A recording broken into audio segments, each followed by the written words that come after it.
hancurkan di dalam nama Yesus. Berikan kami seorang murid yang hanya patut taatnya firman-Mu saja. Di dalam nama Yesus kami berdoa dan mengucap syukur. Haleluya. Amin. Ya, shalom Bapak Ibu, silakan duduk. Bapak Ibu mungkin banyak mendengar ya, jadilah pada dirimu sendiri gitu ya. Nah, ini banyak sekali ya, jadilah dirimu sendiri. Jadi banyak ya kita menganggap kita jangan mencontek kehidupan orang lain. Kita jangan mencontek apa yang ada sama orang lain. Jangan kita mau mengingini apa yang orang lain punya. Ya, atau kok dia diberkati, saya harus diberkati. Dia naik jabatan kantor, saya harus naik jabatan kantor. Ya, dia harus begini. Nah itu. Ya, jadi banyak sekali pertanyaan seperti itu. Nah, jadilah diri kita sendiri. Tapi sebelum kita berkata seperti itu, ya saya mau jadi diri saya sendiri. Ya, nah diri kita sendiri harus bisa diubahkan. Ya, gambar diri kita harus bisa diubahkan. Jadi gambar diri ini penting sekali. Ya, jadi kita kalau sudah melihat gambar diri kita, siapa kita yang sesungguhnya, ya, nah ini kita tahu. Jadi kita nggak usah melihat keadaan orang lain, melihat sesuatu yang ada sama orang lain. Karena kairos dan destiny Tuhan berbeda-beda. Orang diberkati Tuhan dari rumah makan, tapi saudara mau buka rumah makan nggak bisa, karena destiny saudara nggak di situ, ya kan? Nah ini saudara, gambar diri ini harus bisa kita ubahkan semuanya, ya. Maka setelah kita gambar diri kita dirombak oleh Tuhan, ya kita harus tahu siapa diri kita, ya. Nah jadi keadaan-keadaan kita sebenarnya itu ada orang yang senantiasa selalu ada di dalam kedaulatan Tuhan mengucap syukur, ya dia tahu kemana dia harus melangkah. Kemana dia harus ikuti apa kata Tuhan, ya. Bukannya Pak Yogi kalau kita bekerja atau usaha apa yang kita kerjakan terjadi benar, tapi ini ada masuk nggak sesuatu kita, ya, mau nggak gitu. Ada orang buka kue awalnya dari ruko sederhana di Kelapa Gading, ya, itu rumah kontrak, ada om-om makan pastelnya luar biasa sekali, sampai dia tanya, ibu, tante mau nggak? Ya, saya nggak ada uang. Jangan kata beli, kontrak aja nggak ada. Ini rumah kontrak saya, pakai ruko saya. Dari situ dia melejit, dia tekuni terus. Sekarang cabangnya di mana-mana. Amin. Nah itu hati dari sendiri dia. Tapi kalau ibu nggak, saya nggak mau ke situ, saya mau ada ke arah lain. Nggak bisa sekarang. Ya, jadi dibenahi semuanya dari gambar diri kita sendiri. Ya, ketika Adam dan Hawa jatuh ke dalam dosa nih, ini gambar dirinya dirusak akibat dosa. Ya, Adam dan Hawa tidak dapat kemuliaan Tuhan lagi. Ya, karena dia lari, saudara, dia malu. Ya, karena dia telanjang, dia cari, ya, dia untuk menutupi auratnya. Ya, dia malu sekali segitu. Tapi kalau orang sekarang telanjang di mana-mana, di mall banyak, saudara, ya kan? Pakai baju ya yang kurang bahan, di sini cowok, di sana cowok, pakai celana, ya rombeng ke sini. Sampai itu, saudara, ya kita nggak tahu, ya siapa sebenarnya. Ya, ada di gereja pakai long dressnya panjang, saudara, segini. Begitu saya lihat belahannya sampai segini, masya Allah. Ini kita harus tahu, saudara, siapa diri kita, siapa gambar diri kita. Ya, kalau kita nempatkan sesuatu yang ada pada diri kita, nah itu. Ya, jadi jangan mencontek kehidupan orang lain. Ya, saya dengar tuh, ya, gereja cukup besar di daerah Jawa Timur lah. Ini khotbah gayanya ngikutin seorang hamba Tuhan yang besar. Hamba Tuhan yang besar, tahu kan? Sama. Ciri khasnya sama. Haleluya. Nggak bisa. Ketika kita mengikuti seseorang, nggak bisa. Baik itu di dalam khotbah, di dalam pelayanan, nggak bisa. Makanya kita di dalam satu tubuh. Ada tangan, ada kaki, ada mata, ya, ada hidung, ada mulut. Kita yang mana Tuhan mau pakai? Nggak bisa kita mengikuti. Ya, orang itu dipakai di mulut, ya kita nggak bisa mengikuti itu. Ya, nah nanti kita akan kupas di Roma 12, ya. Nah, kita baca Roma 12 ayat 2 ya. Roma 12 ayat 2. Saya bacakan ya. Oke, kita baca seluruhnya dulu. Roma 12 ayat 1 sampai 8. Roma 12 ayat 1 sampai 8 ya. Karena perikopnya apa? Persembahan yang benar.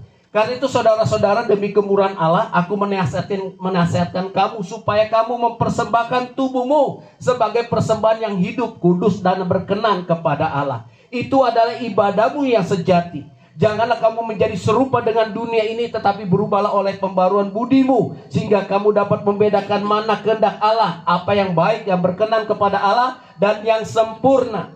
Berdasarkan kasih karunia dianugerahkan kepadaku, aku berkata, setiap orang di antara kamu, janganlah kamu memikirkan hal-hal yang lebih tinggi daripada patut kamu pikirkan, tetapi hendaklah kamu berpikir begitu rupa sehingga kamu menguasai diri menurut ukuran iman yang dikaruniakan Allah kepada kamu masing-masing. Sebab sama seperti pada suatu tubuh mempunyai banyak anggota, tetapi tidak semua anggota tubuh itu mempunyai tugas yang sama. Ayat kelima, demikian juga kita mempunyai banyak adalah satu tubuh di dalam Kristus, tetapi kita masing-masing anggota yang seorang terhadap yang lain. Demikian kita mempunyai karunia yang berlain-lainan menurut kasih karunia yang dianugerahkan kepada kita. Jika karunia itu adalah untuk bernubuat, baiklah kita melakukannya sesuai dengan iman kita. Jika karunia untuk melayani, baiklah kita melayani. Jika karunia untuk mengajar, baiklah kita mengajar. Jika karunia untuk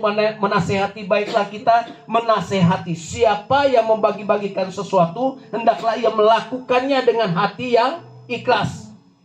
Siapa yang memberi pimpinan, hendaklah ia melakukannya dengan rajin. Siapa yang menunjukkan kemurahan, hendaklah ia melakukannya dengan sukacita. Ya, saya baca di ayat kedua. Coba di ayat kedua ya, dari Roma 12. Janganlah kamu menjadi serupa dengan dunia ini, tetapi berubahlah oleh pembaruan budimu, sehingga kamu dapat membedakan manakah kehendak Allah, apa yang baik, yang berkenan kepada Allah, dan yang sempurna.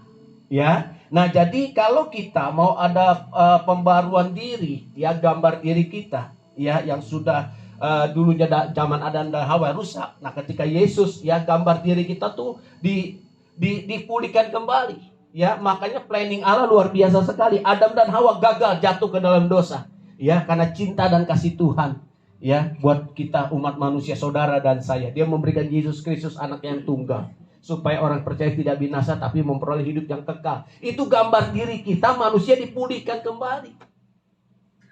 Makanya planning Allah itu luar biasa, saudara. Ya, nah bagaimana kita menjalankan hidup ya kita sesuai hidup yang baru? Ya, di ayat kedua tadi dikatakan, ya, di ayat kedua kita baca lagi ya. Janganlah kamu menjadi serupa dengan dunia ini, tetapi berubahlah oleh pembaruan budimu, sehingga kamu dapat membedakan mana kehendak Allah, apa yang baik. Perhatikan, apa yang baik, yang berkenan kepada Allah, dan yang sempurna. Apa yang baik, berkenan kepada Allah. Kita harus hidup yang berkenan kepada Allah. Makanya orang melihat kita itu perubahan dari kehidupan kita. Iya kan? Yang dulu kita hamba dosa, yang dulu kita kotor di dalam kehidupan, ya. Masa-masa lalu kita, tapi ketika Tuhan datang, kita menerima Tuhan Yesus, itu kita dibersihkan, disucikan dengan air yang hidup. Artinya kita dibaptiskan. Dosa-dosa yang lama udah nggak ada lagi. Ya, seperti itu. Makanya saudara, ketika saudara mau dibaptis, Tuhan ampuni aku, ampuni. Kalau ada hal apapun minta ampun sama Tuhan, baru saudara dibaptis ya. Jadi yang pertama saudara, bagaimana kita menjalankan hidup kita sesuai hidup yang baru ya. Miliki model yang berkenan ya. Model itu sama juga persamaannya dengan mode ya, gaya ya, paradigma, pola pikir ya, atau teladan ya. Jadi kita miliki model yang benar. Jadi model hidup kita ini yang benar. Ya, sesuatu yang yang Tuhan memang sudah berikan buat kita. Kita diubahkan menjadi manusia yang baru. 5 tahun yang lalu saya konseling suami istri. Ya, suami istri. Nah, suaminya ini, istrinya meninggal. Ya, meninggal, dan dia menikah lagi dengan seorang perempuan gitu ya. Perempuan ya, beranak anak 2 itu, seperti itu. Nah, Waktu itu dia memang tidak ada konseling pernikahan lagi, ya, nggak ada. Jadi dia langsung menikah seperti itu. Nah, si suaminya berkata, Pak Yogi kita konseling, saya mau konseling sebentar. Ya dia konseling dengan saya dan dia berkata, Bapak masalah apa? Saya telepon dulu ya Pak. Nah ini istrinya gampang sekali jatuh cinta. Ya, jadi kalau ada cowok ya yang klimis dikit, ya, yang kinclong dikit, ya, gampang sekali. Ada perkataan-perkataan kalau cowoknya itu berkata, kamu cantik ya seperti itu suka. Ya seperti itu. Pada suatu kali ini sudah lama saudara, ya seperti itu. Tapi Tuhan sikapkan melalui suami ini. Nah suaminya itu luar biasa sekali. Ketika istrinya tahu ya seperti ini dan dia tidak marah tidak apa. Tapi dia konseling ya. Kayaknya kamu mesti konseling gitu seperti itu. Dan setelah saya konselingin ya, ini ternyata gambar dirinya dirusak. Dia diperlakukan oleh paman-pamannya pelecehan seksual dan diperkosa sejak umur 12 tahun sampai umur 17. Itu bergantian paman yang 3. Ini manusia ya akhir zaman itu. Akhir zaman ini memang seperti ya, dia bergantian dan dia trauma gitu seperti itu. Nah, makanya saudara, ketika kita mau menikah, ini perlu sekali konseling. Kalau ada histori masa lalu, kalau saudara mau menikah lagi, ya artinya suami saudara udah meninggal, mau menikah lagi. Ini harus dikonseling, ya, baik itu sebagai calon suami, baik itu sebagai calon istri, ya. Nah, sehingga cerita si istri mengatakan dia terbuka sama saya, ya, dia terbuka sama saya, dia mengalami pelecehan seksual, ya. Maka di dalam diri dia masih ada kayak dendam gitu. Gue nikahin, gue pacarin, ambil duitnya gue tinggal. Nikahin, ambil duitnya gue tinggal. Ternyata sudah 7 laki-laki. Gak menikah loh saudara. Kenalan, duit. Dia dendam dengan laki-laki. Dia mau bikin hancur dengan laki-laki. Karena paman-pamannya ya itu yang merusak gambar diri dia. Nah ketika menikah bagus sekali, Tuhan baik. Ya, ketemu suami yang baik, yang luar biasa. Dia mau dikonseling. Nah ternyata ada gambar diri yang rusak saudara. Nah ini harus dibenahi. Ya kalau nggak bisa saudara. Ya berubahlah oleh karena pembaharuan budi, berubah oleh karena kita sendiri, bukan orang lain yang merubah. Kita merubah, kita minta kekuatan sama Tuhan. Tuhan, aku ada histori masa lalu. Tuhan, aku ada sesuatu ya yang tidak berkenan kepada. Bantu aku Tuhan. Jangan saudara diemin aja. Kalau saudara diemin, nah ini berakibat buruk. Jadi gambar diri kita, saudara, dalam pernikahan, dalam usaha, dalam apapun, saudara akan hancur, saudara. Ya, jadi saudara miliki model yang benar. Jadi model hidup kita yang benar, yang indah, yang kudus, yang berkenan. Ya, indah tuh indah di mata Tuhan, kudus benar-benar kudus. Ya, berkenan ya berkenan gitu seperti itu. Kalau saudara mau lebih sungguh-sungguh lagi kepada Tuhan dan mencapai puncak kairosnya Tuhan, ini ketiga ini saudara. Makanya kan kita lahir baru, jadi nggak sama ketika kita sebelum mengenal Tuhan, sudah mengenal Tuhan kita. Waktu Rabu kemarin, ini di tempat ini ada pelepasan. Ada 10 orang atau 11 orang di sini. Itu banyak rupa-rupa saudara. Ya. Dan saya bilang seperti ini, ya. Nah itu melayani ya, dia melayani dalam satu grup, ya, dalam satu ministry. Nah ini kalau melayani seperti ini, kalau belum bahaya. Apa yang ada kita transfer ke orang itu. Ya, saudara ada rojina, saudara berdoa, transfer orang itu, transfer spirit. Makanya hati-hati saudara, penopangan tangan hati-hati, ya. Itu seperti itu. Nah, saudara, ketika kita lepaskan si wanita ini, itu muntah, saudara. Muntahnya kayak cendol. 2, kalau muntah kayak cendol, ya, itu ada apa? Hati yang pahit, histori hati yang pahit. Ya, seperti saya cerita di mana di Darmai saya doakan ibu yang kepahitan payudaranya 2 disembuhkan Tuhan karena dia kepahitan dengan mertuanya. Ya, ketika saya lepaskan itu lepaskan. Dan kalau belum dilepaskan, setelah itu saya follow up ya, luar biasa sekali. Dan suaminya bilang ini lebih baik Pak. sekarang lebih banyak di rumah, lebih banyak dengar khotbah di YouTube, lebih banyak mau fellowship ke persekutuan. Itu bagus. Jadi kalau belum dibersihkan ini bahaya. Amin. Nah, hidup kita harus memang benar diri kita sendiri, bukan menjadi orang lain. Saya nggak bisa seperti ini, kamunya bisa, kamu terang begini. Kita semua diciptakan Allah, segambar dan serupa Allah. Artinya kita segambar. Amin. Arti kata segambar, kita segambar dengan Tuhan. Ya, kita DNA-nya Kristus, saudara. Ya, satu di dalam tubuh kita. Kalau DNA ini dirusak, ya rusaklah semuanya. Saya ada juga melayani, ya, seorang laki-laki umur 30. Ya, dia panggil saya Om. Ya, ketika jalan gitu. Shalom Om Yoki, apa kabar? Ini manusia setengah nih, ya, setengah perempuan. Ya. Nah, ternyata itu gambar dirinya juga dirusak. Ya, dia dipelecehkan sejak di SMP, ya. Maaf, disodomi dengan teman-teman. Dan dia mengalami kepahitan yang sangat, ya, si anak laki-laki ini. Kepahitan dengan sangat kepada mamanya. Ya, dan dia benci sekali mamanya. Semuanya serba dikontrol. Ya, buat ibu-ibu jangan pernah mengontrol terlalu. Ya, jangan overprotective. Jangan, biar aja kita doakan. Anakmu di rumah aja nggak bagus. Nanti saudara kalau kurang pergaulan kesian. Ya. Tapi biar aja. Kalau dia mau main ke rumah temannya main. Anak-anak saya begitu. Saya perhatikan. Kamu kemana? Mau main Pak ke rumah teman. Ya udah main sana. Ya. Tapi pulang jangan malam-malam. Itu diperhatikan. Tapi kalau kita pegang, ya, anak udah besar, gitu ya. Kamu jam 7 harus sudah pulang. Jam 7 malam saudara. Masih siang lah. Ya. Jadi iya. Jam 7 malam udah mamanya udah marah-marah. Dan dia sangat kepahitan sekali dengan orang tua. Makanya ada gender-gender seperti itu. Dari gen kecil kemungkinan. Yang kedua dari penolakan sedia rahim. Yang ketiga dia satu penolakan mamanya sumpahnya mau anak perempuan jadi anak laki. Ya. Seperti itu. Maka anak ini didandani gitu ya, seperti perempuan, dipakai daster seperti itu. Kebalikannya juga, kalau mamanya maunya anak laki jadi perempuan, dipakai celana, makanya jadi tomboy. Saya banyak melayani seperti ini, saudara. Nah, ini harus diputuskan. Kalau enggak, saudara nggak bisa menjadi diri saudara sendiri. Nggak akan bisa, saudara.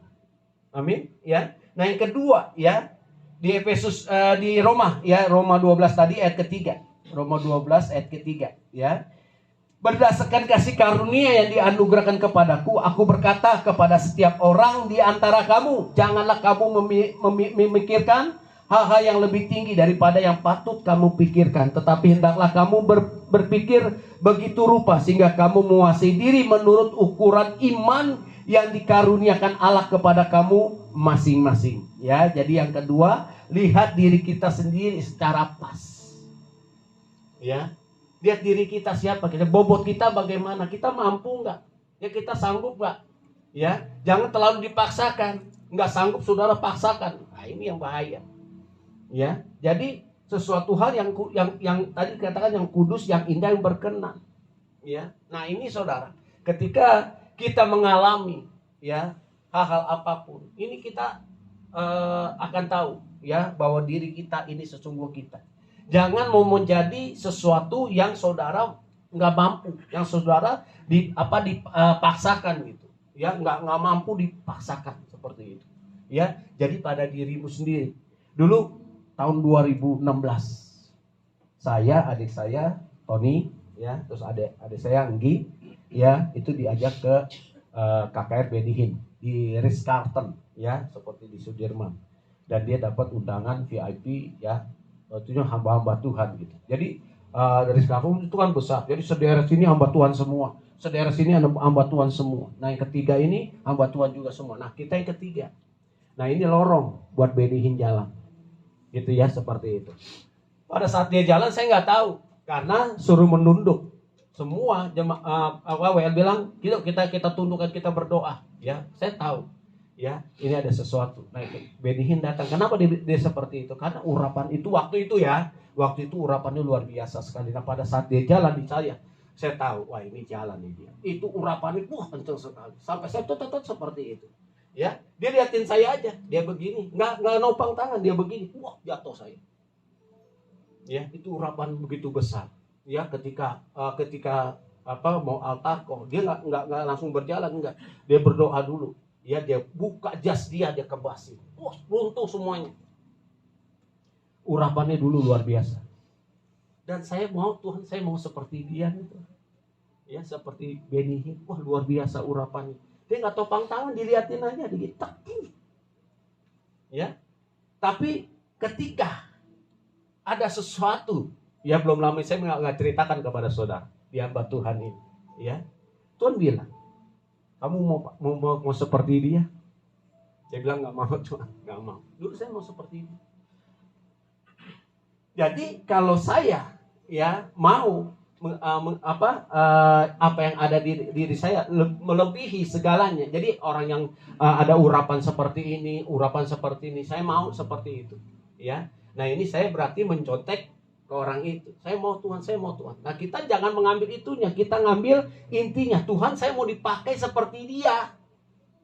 Ya, jangan mau seperti dia, dipakai beda ya. Kalau kita mau dipakai Tuhan artinya dipakai seperti orang itu. Dan saya bilang seperti itu. Nah, saya mau jadi apa yang ada pada saya.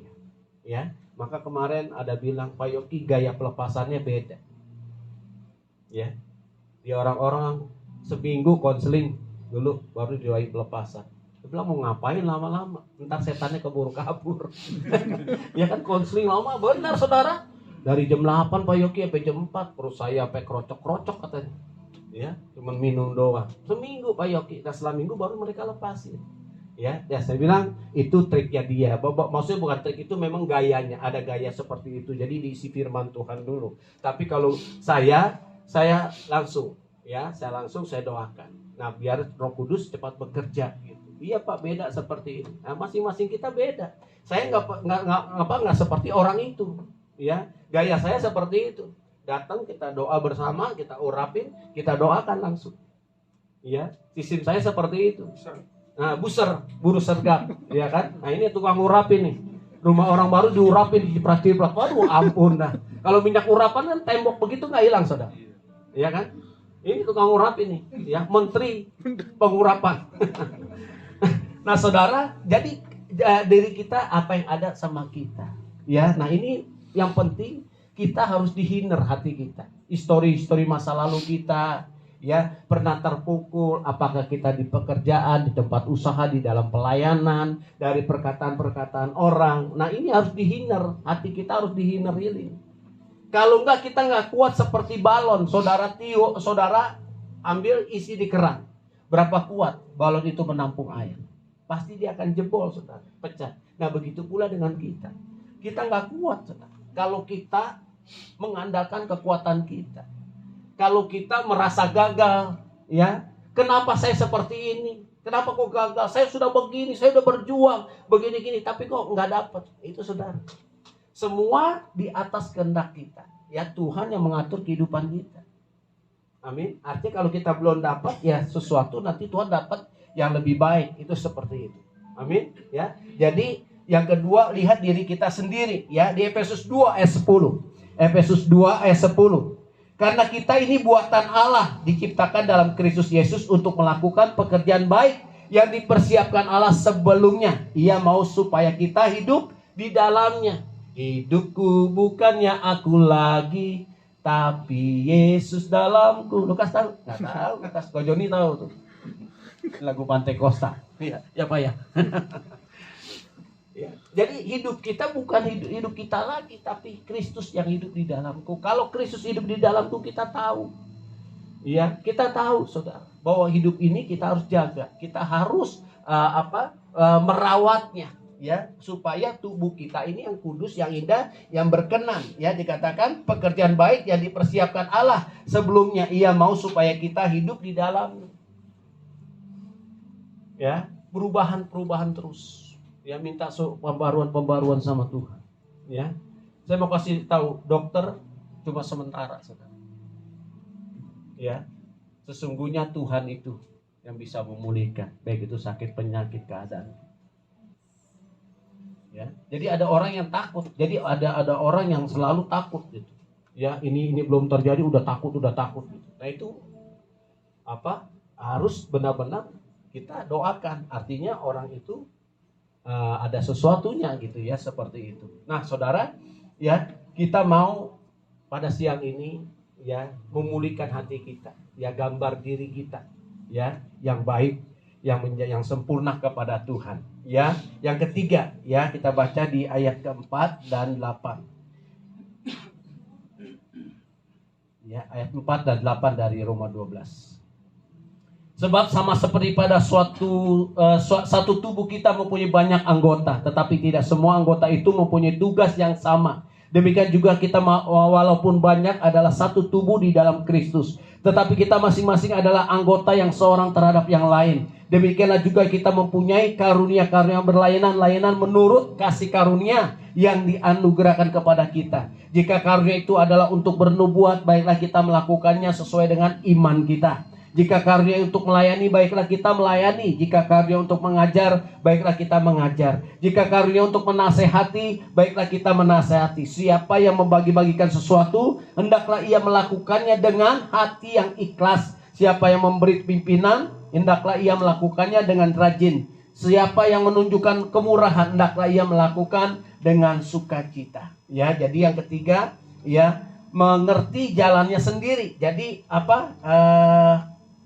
Kita tahu ya, jadi mengembangkan diri kita sendiri, kembangkan. Ya, kita punya potensi, ya, kita punya karunia, kita punya talenta. Kalau gini, bedanya karunia sama talenta apa sih? Kalau talenta bisa dimiliki oleh semua orang.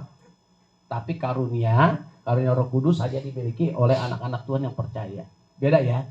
Nah, ini karunia Roh Kudus, ada menafsirkan bahasa roh, ya, ada karunia maksudnya membedakan roh, menafsirkan bahasa roh. Nah, itu seperti itu. Nah, di dalam tadi yang kita baca di ayat keempat ya sampai ke 8 ini banyak rupa kita.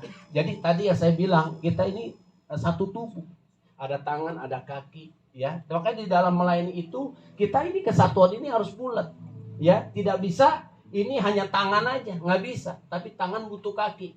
Tapi kaki butuh mulut. Mulut butuh telinga, ya. Butuh juga yang lainnya. Nah, ini kalau satu kesatuan ini luar biasa, saudara. Ya, makanya itu di dalam pelayanan ini harus ada kesatuan itu. Ya, seperti karunia-karunia yang Tuhan berikan, ya. Nah, ada seorang karunia melayani, ya. Waktu saya di Karsa Pemuda, ya. Waktu itu Pak Diko masih di Karsa Pemuda, ya. Ibadahnya di sana. Nah, itu ada seorang hamba Tuhan, ya, seorang penatua, dan dia sekarang ini sudah diangkat menjadi gembala, dan jemaat itu luar biasa sekali, ya. Pada saat saya datang itu ibadah kan jam 6, ya. Saya sama istri saya, makanya saya ketemu istri saya di sana, ya, di gereja, bukan di halte. Di gereja, ya, seperti itu. Saya pacaran nggak lama, saudara, 2 bulan lamar. Mama saya bilang lu 2 bulan pacaran mau lamar mah, Tuhan yang suruh. Udah, makanya saya nggak salah pilih istri. Amin. Ya, itu tahan banting loh, saudara. Benar. Ya kan, mau dibejak-bejak gimana juga tahan banting.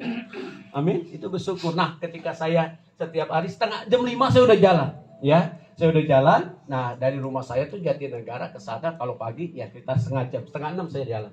Ya, itu setengah jam juga udah hampir-hampir mau penuh gitu ya. Nah, ini ada satu bapak, ya.